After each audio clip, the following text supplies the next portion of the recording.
He tūā o mā hou tēnei mo Te Puni Kōkiri I te pōwhiri o kawa kia Dion Tuuta hei Tumu Whakarae hou. He pōwhiri mana nui I tū ki Pōneke I tai ake tōna whānau me ōna iwi no te rohe o Taranaki. Ko te tūranga nei ka kawea e Tuuta. He tūranga whakaihu waka I ngā wawata o te iwi Māori me te aro turuki I tā Te Puni Kōkiri mahi I wainganui I ngā hapori mō ngā tau e rima e tū mai nei. Kei Aroha Broughton-Pue te pūrongo.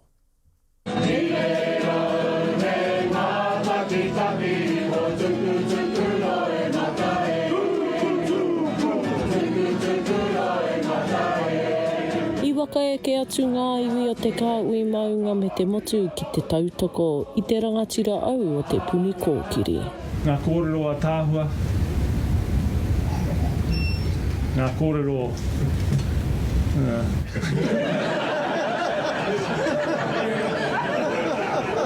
Kua ari kua ne, kua nā te mea kua riro I a Dion I tēnei tūranga, he tangata pono, he tangata ū ki te kaupapa, hei kōkiri I ngā tūmanako me ngā wawata o te iwi Māori, o te ao Māori, ki ki ngā taumata e tikāna. Ko Jamie Tuuta te reo wakautu I ngā mii o Te Puni Kōkiri ki te wakatau.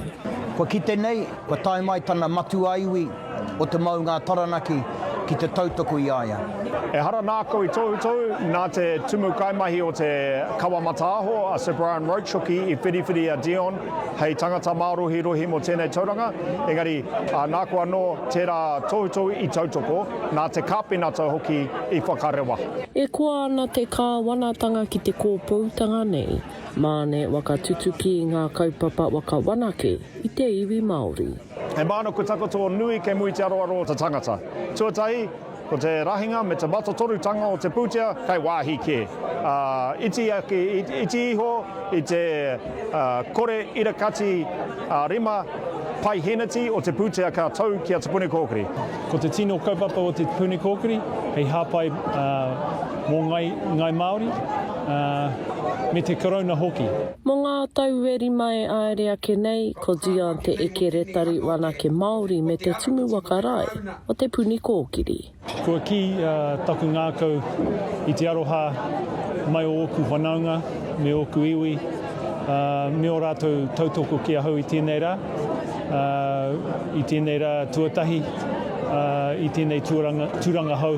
Engari ka riro mā tēnei tangata hoki e whakatōpū I te anga whakamua o te kāwanatanga katoa me te whakapūtea, me te tautoko hoki I ngā mahi Māori nei.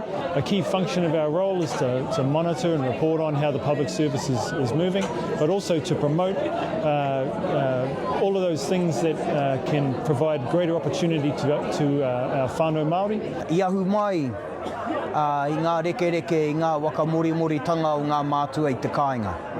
Nō reira, kua kite, kua rongo ai e rā uatanga. Nō reira, ko te ngākau wakaiti.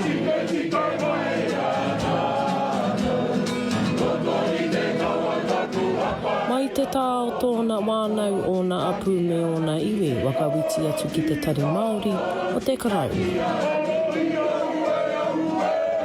Aroha Broughton-Pue, Taiuru News.